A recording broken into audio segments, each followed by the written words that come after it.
Now we have another ambassador to speak to us, and that is Dr Ray Bassett of the Irish Foreign Service.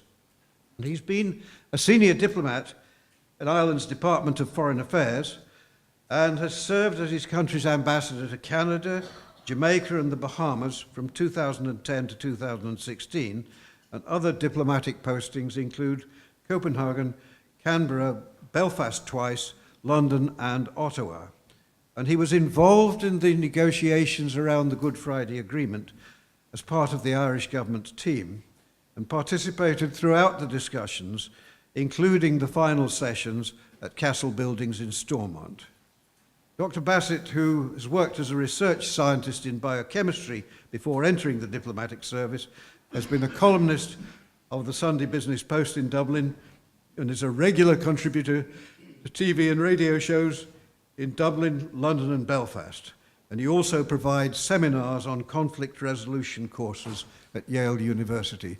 And he's going to talk to us today about this backstop which is puzzling us all and which seems to provide insuperable difficulties, but which he assures me can quite easily be overcome with some determination, which he thinks would also be in the interests of the Irish government and people, north and south.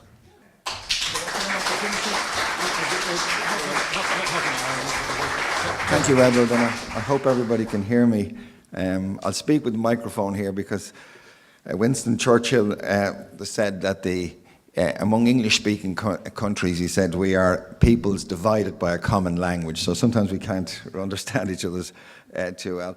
Firstly, I want to say a big thank you to Edward for inviting me here today, myself and my wife Patricia, and I'm delighted to be here.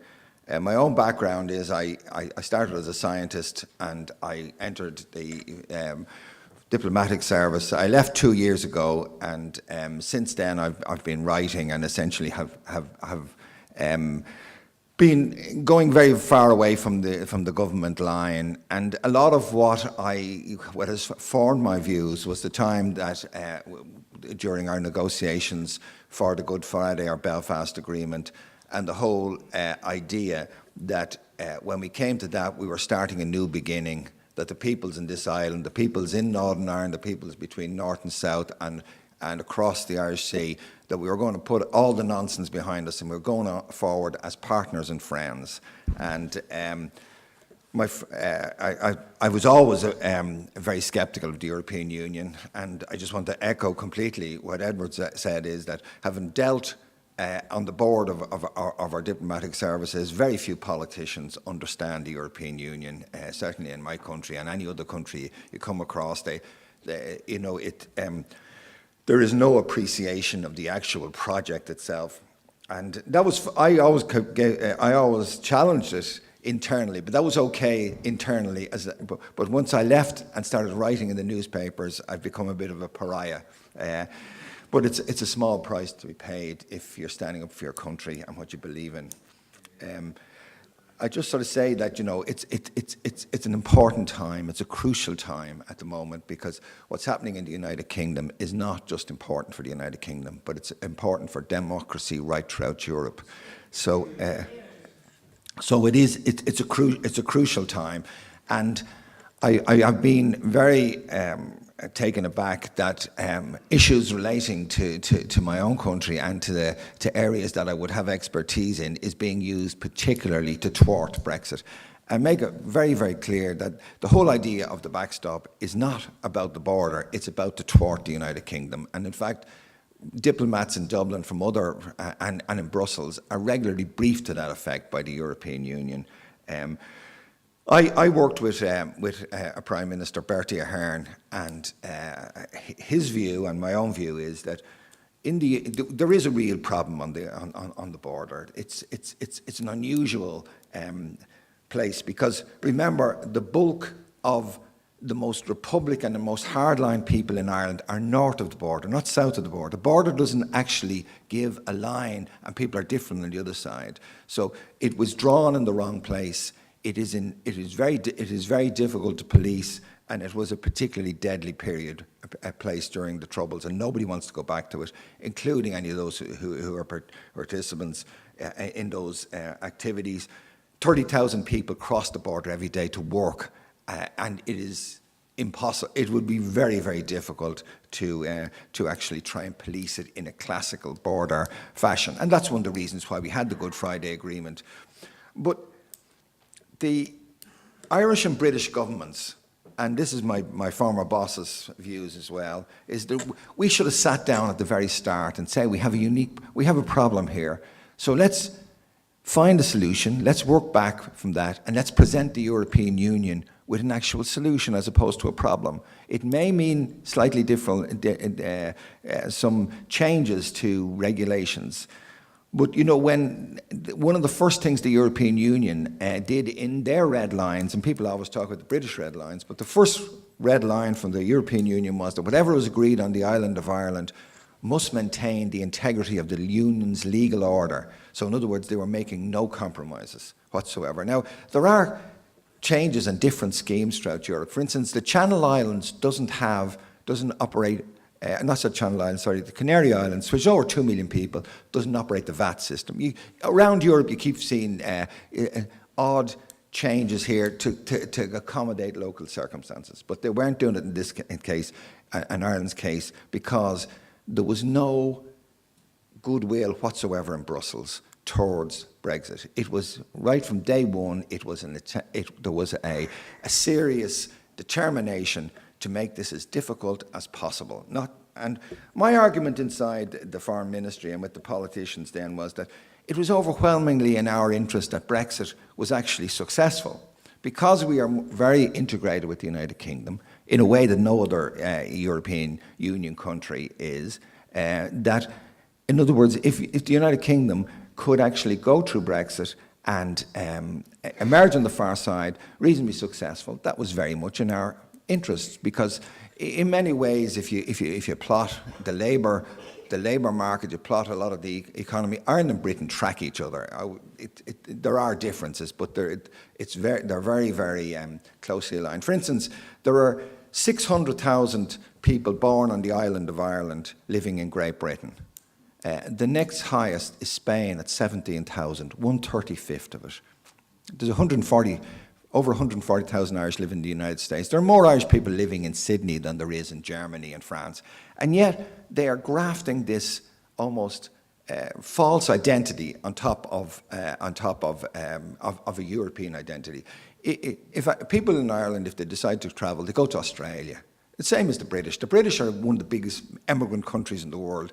Yet there's much more European citizens living in the United Kingdom than there is United Kingdom citizens living, because people like Irish and British, they go for Australia, they go for Canada, they go for New Zealand, they go to countries that they feel a cultural affinity with. So I argued that it was very much in our interests. And I remember in the early, when David Cameron was starting his negotiations, and I was still ambassador in Canada, and I'd worked with a lot of the people who were involved in negotiations. So I said to them, I presume we're going to do something to help David Cameron. And they said, no, we're not doing anything for David Cameron. In fact, we're going to be the hardest of the hard, because the European will be watching us and thinking that you are going to be soft on the British. Because of there's such a relationship. I mean, most Irish people have relations in Britain. I mean, even look at the English soccer team. Harry Kane could have played for Ireland. Declan Rice could have played for Ireland. There's such a huge overlap of citizenship that the Europeans will be worried that you guys are going soft.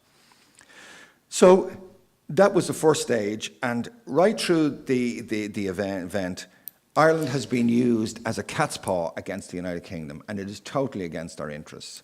Because, as I say, in the longer run, you cannot change geography and ethnic links. We are going to be on these islands together forever, well after the European Union comes and goes.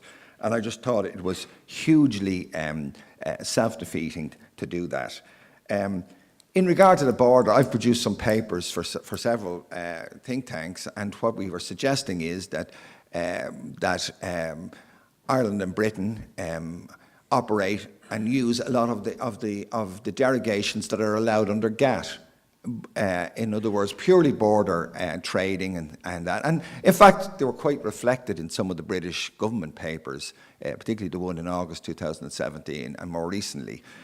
So that if I am totally convinced that if the European Union wanted to actually be reasonable, in this case, the border issue wouldn't be a big problem.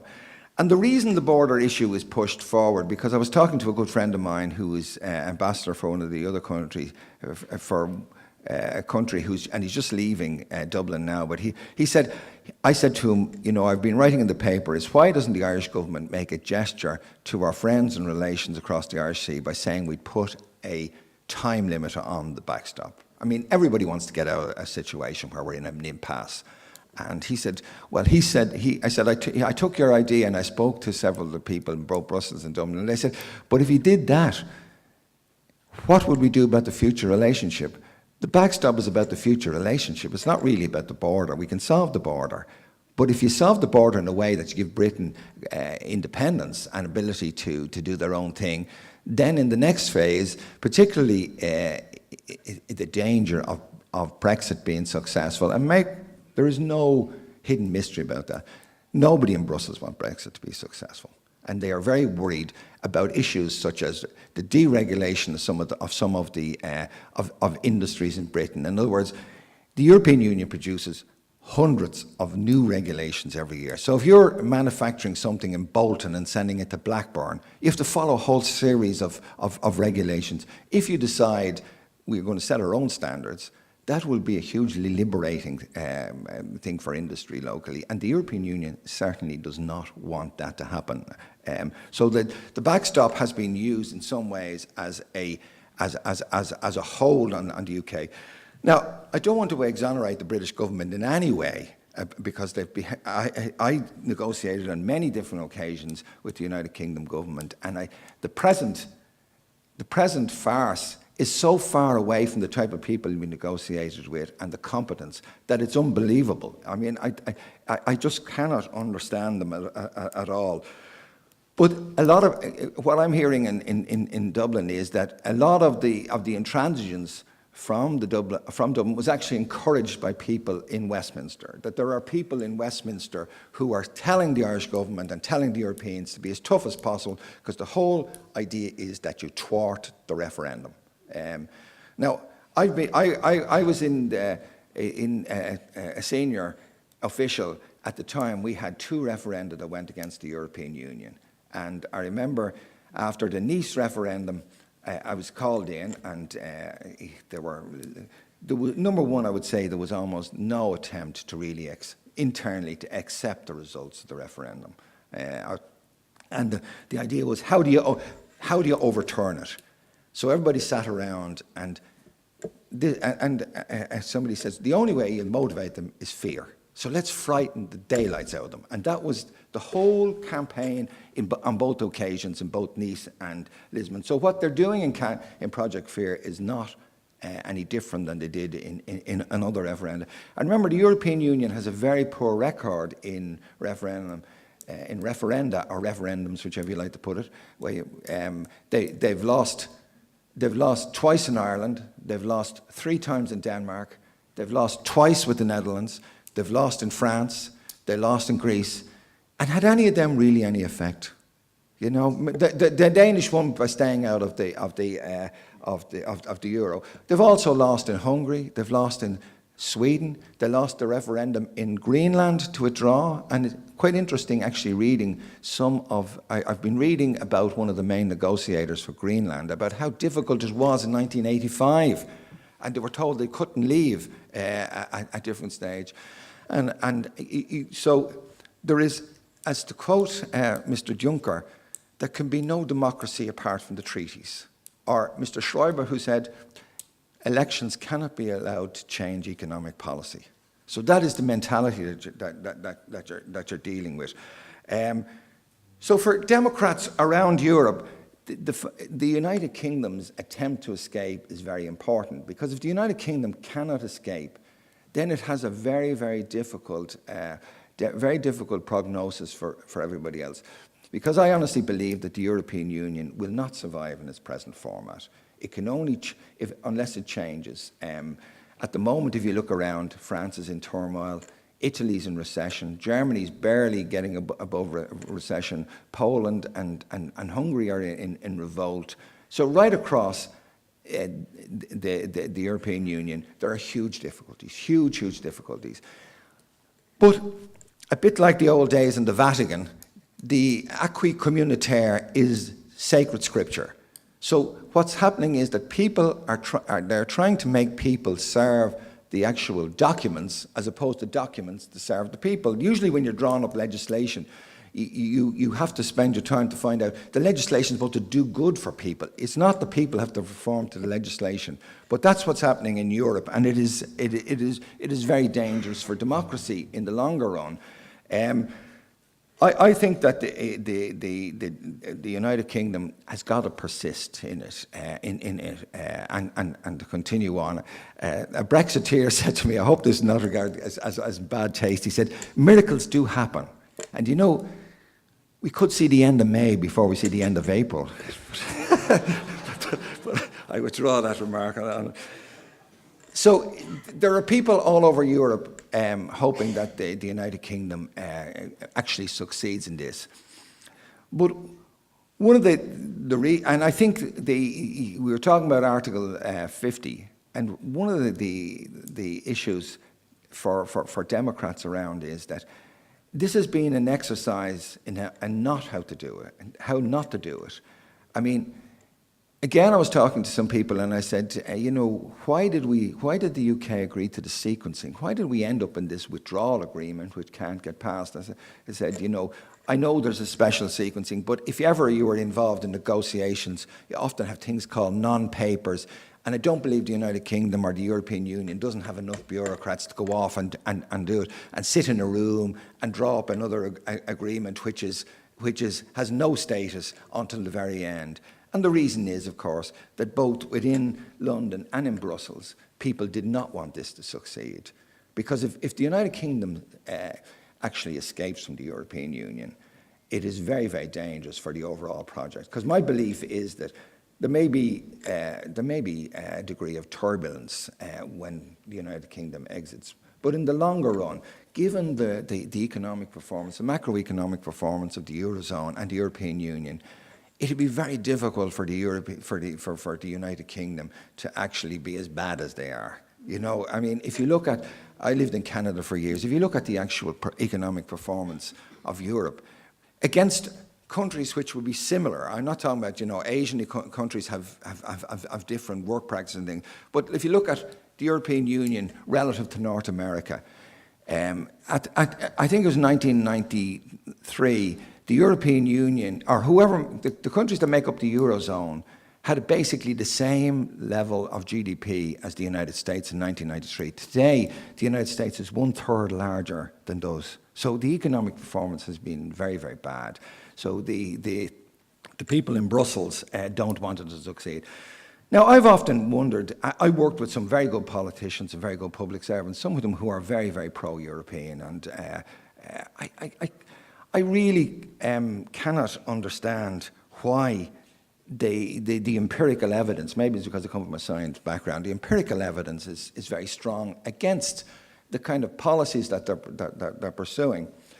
And I believe a lot are very genuine, but I also believe the European Union has a particularly corrupting influence on the political life in Europe. Because the European Union disperses grants to various organizations around, you know, whether it's the Monet professorships and everything like that. But that is actually taxpayers' money. And they're using taxpayers' money everywhere to buy popularity on it.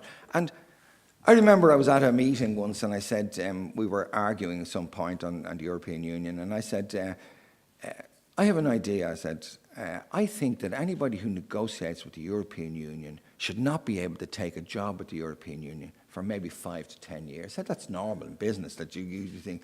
And I thought the people were going to actually have a stroke opposite me. Because why do we have to pay these people massively more than the national officials? So there's a huge personal incentive to move to Europe. and get this huge amount of money. Now, there's some people who are arguing that, you know, the United Kingdom, once the United Kingdom leaves the European Union, the psychology will change totally, because there's such an industry there at the moment who are milking the system and on the benefits. And I saw a recent figure, and I could be corrected in it, that in Switzerland less than 10% of the people now would support European Union membership. So once you get out and you get these people who, you don't have all these people who are getting their grants and they're getting their system continually feather-bedded by the European Union, then it may change. And that, you know, once it's out, the European Union psychology may change as well, because at the moment they tend to have a very proprietorial view. There was a Spanish MEP who said the United Kingdom cannot exit the European Union because it's European territory. It was almost like Catalonia. She actually said, I don't think the United Kingdom have the right to leave it because it's our territory. So that would be some of the thinking behind it. In my own case, I believe Ireland should leave as well, because our circumstances have changed. When we joined the European Union, we were a poor country and we got a lot of benefits from it. Today, we have a net contribution to the European community per capita almost the same as the United Kingdom. But to show you, I think I have a column in the newspapers, and I wanted to actually highlight this. And I asked our Department of Finance for the figures, and the Department of Finance wouldn't give it to me, and I had to ask several Freedom of Information requests to get the fact that this year we probably pay about 1.3 billion euro, more than we get back. And I couldn't understand. I said, surely a country should be proud of the fact that they don't need the thing. But the politicians did not want this to get out at all. They didn't want, because they are trying very hard to keep the consensus. And if you criticise the European Union in Ireland, it's quite an unpopular thing with the powers that be. Because remember, big business, the politicians, the media and all, are all in promoting the whole idea of Europe. So when I wrote one of my newspapers, a former Minister for Finance went to see the owner of the newspaper to try and stop it. So these are the type of people that you're dealing with. Democracy doesn't really matter with it, because, as I say, they're moving on the project. The other thing, and I don't want to keep going, and I know Edward told me the thing, is that the level of ignorance as to what the European Union's about among politicians is incredible. And they have no idea that, you know, in a lot of areas, the European Union has hollowed out the national institutions. And as long as you've got a central bank above your central bank, it may be the branch office for Frankfurt, but they don't seem to understand that. And they, you know, if you try and do a cost-benefit analysis, they don't want that. Interestingly, and I'm writing a book on the European Union, so I've done a lot of research on it. In virtually every referendum that occurs, the European side loses support during the referendum. In Denmark, in the last, and I lived in Denmark, and I'm very fond of Denmark, but in the last referendum, the pro-European side started with a 12% lead and lost the referendum.